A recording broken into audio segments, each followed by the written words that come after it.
So getting into the um, Australia versus South Africa, Australia will be looking to repeat the 2003 final showdown, India versus Australia.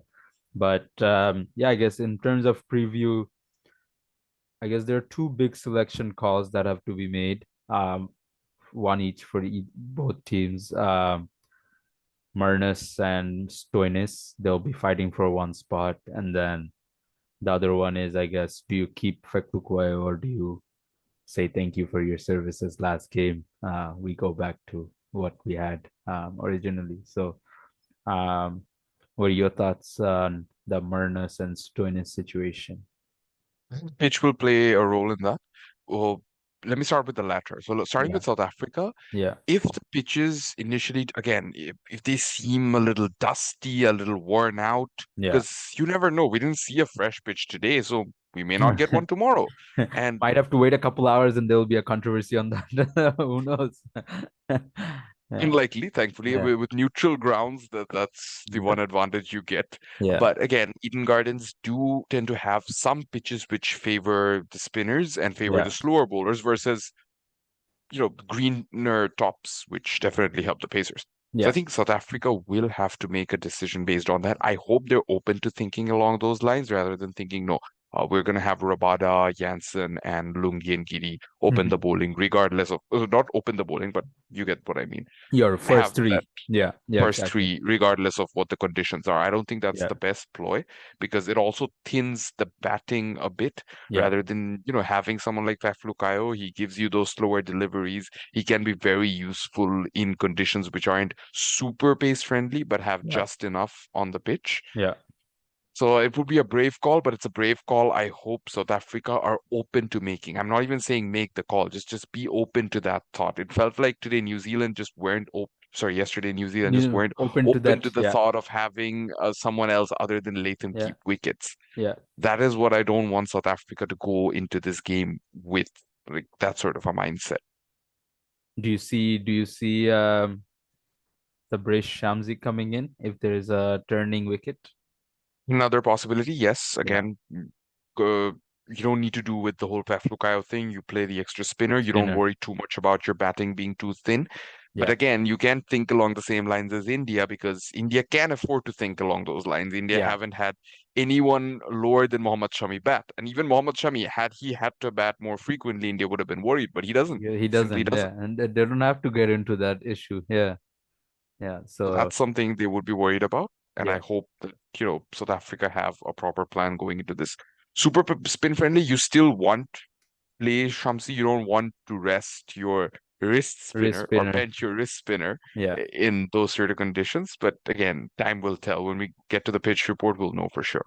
I guess the last thing for them is Sorry, oh just to answer your first question, I yeah, have to yeah, get yeah, that yeah. unanswered. We I can think finish up Marnus. with South Africa and then come to Oh Australia. yeah, yeah, sure, Yeah. sure, sure. I Whatever guess helps. the last one is, do you play Bavuma if he's 90% or 95% and you wait for a toss time call? Is that what South Africa will be doing? Because their coach Rob Walter, he did say, you look at Bavuma's record this year or you look at his record in ODIs in the last 12 months, I don't know why anyone's talking about him getting dropped, because he's performed as a captain, as an opener, and he's had a thin World Cup, 110%. But you back your captain to come good despite his because of his record the last 12 months. So where do you think they'll lie on that decision? Captaincy is so important that it's not something you want to tinker with too much. Yeah. Markram has done well as a captain in this tournament, but he hasn't been tested as much. You got to Mm-hmm. keep that in mind. Mm-hmm. So to have him suddenly captaining in the semi-final against a team like Australia, that's going to be a massive challenge. A team like Australia that's very different from the Australia that South Africa faced in the group stages. Yes, 100%. Yes. That itself is going to be a very big challenge. 90% fit Bavuma. If I'm just playing him for the sake of captaincy, I might as well just do that. Yeah. He's not giving me too much with the bat anyway, and I can't really guarantee that Riza Hendricks will give Well, me a lot with the bat in hand. Yeah. So I might as well just play Bavuma if he's captaining. Yeah.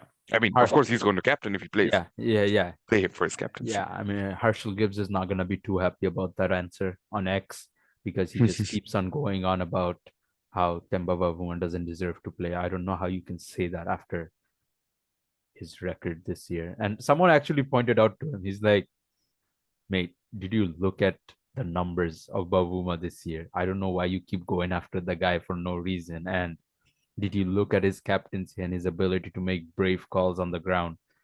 That I don't. And this is like a white guy, South African, who's saying this. He's like, I have not seen someone since Graham Smith be that eager or like aggressive to make calls like that, where he's okay to for his bowler to get smacked around for a couple if he can take the wicket. So I think that's where some people, I guess, He have the just needs grudge. Bavuma to drop a catch today Yeah, at a yeah, crucial yeah. moment. In a crucial moment, and then they'll be even, right? Yeah. Mm. Um, I guess yeah. Going back to the first question that we had was Stoinis or Marnus, and where do we lie on that decision? What are your thoughts? I would say, let's just back. Marnus played a little safe. Stoinis, for what he's giving you, of course, he's giving you those, 20 ball 40s, which Marnus can't give you. Yeah, Of course, on a different day, Marnus can even hold, Stoinis can hold one end up. yeah, But that is something Labuschagne also gives you, right? yeah, So with the whole Marnus versus Marcus discussion, I think right now it'd be smarter to lean towards Marnus Labuschagne because while Australia technically may seem like a team that has three number threes batting for them, yeah, the three number yeah, threes can take a very different role. Mitchell Marsh can actually afford to go all guns blazing from ball one because he knows he has Steve Smith and Labuschagne to back him up. yeah, And then comes Maxwell. So that's a very nice combination to have. yeah. To sandwich those two batters between Marsh Marsh and and Maxwell Maxwell. Yeah, is not a privilege a lot of teams would have. So unfortunately, that is where Stoinis misses out. But again, do you consider the fact that English has to bat all the way down at number seven then, then if yeah, yeah, that is the best yeah. combination? That is the point because if Marnus doesn't play, then English bats at 5 and Stoinis bats at 7, kind of a situation. But given Stoinis's form the last couple of matches, he's been a little hot and cold.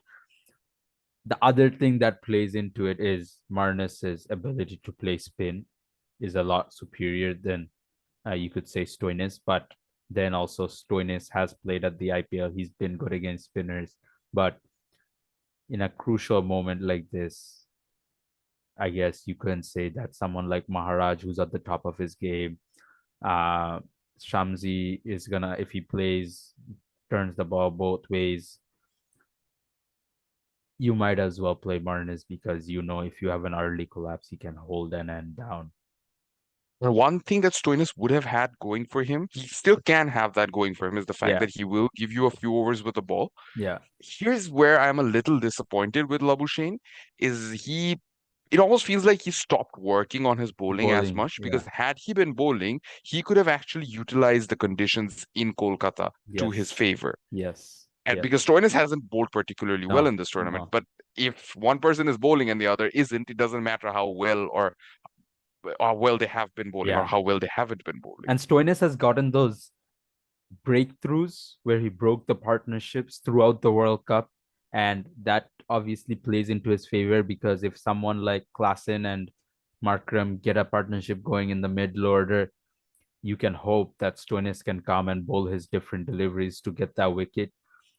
Marnus, I think I like the point you mentioned, and I think a lot of it plays into him getting overlooked in Australian white ball squads and him thinking, oh, I got to work on my batting, I got to work on my power game, and things like that. And that kind of took precedence over him continuing to work on his bowling because Marnus, the leg spinner, is still pretty good. He's still good enough at the international level. So, um, I guess final thing in terms of the preview, um, who are you keeping ahead between the two teams, and do you think South Africa would prefer to bat first in this? game? With Australia's run of form, winning streak, and the fact that they are almost invincible, it's not like they haven't lost, but they're almost invincible when it comes to this stage of the tournament. I Yeah, would definitely keep them ahead. On the other hand, you look at South Africa and the fact that they've never actually made it to a ODI World Cup final, yeah, not exactly favorable odds for them. yeah, Having said all of that, they're both really good teams. Both have had minor flaws here and there, but both have managed to overcome those flaws. yeah, So on a given day, anything can happen. And again, hoping for a very competitive game of cricket. yeah. And That's if the I'm main being thing. Yeah, honest, yeah, right now it looks like Australia are possibly the only team that can challenge India in the final. yeah, South Africa could prove us wrong very easily, but yeah, it looks like Australia are the only team that could definitely give India a run for their money in the all-important final. yeah. All right. So we'll be tuned in for that today, in a few hours. So definitely looking forward to that game. Thanks, Rakimul, again, for all the inputs, and obviously we have good chats. Only two more episodes to go, in the morning after, but we've had a good run. So we'll be back tomorrow with the aftermath of Australia versus South Africa. Few more days, and then after this whole phase, we're back to Sylhet, And more we're back to grounded. Sylhet, and we're back to Uh, maybe some drama in 2 weeks. Who knows? We'll see. All right. Thank you.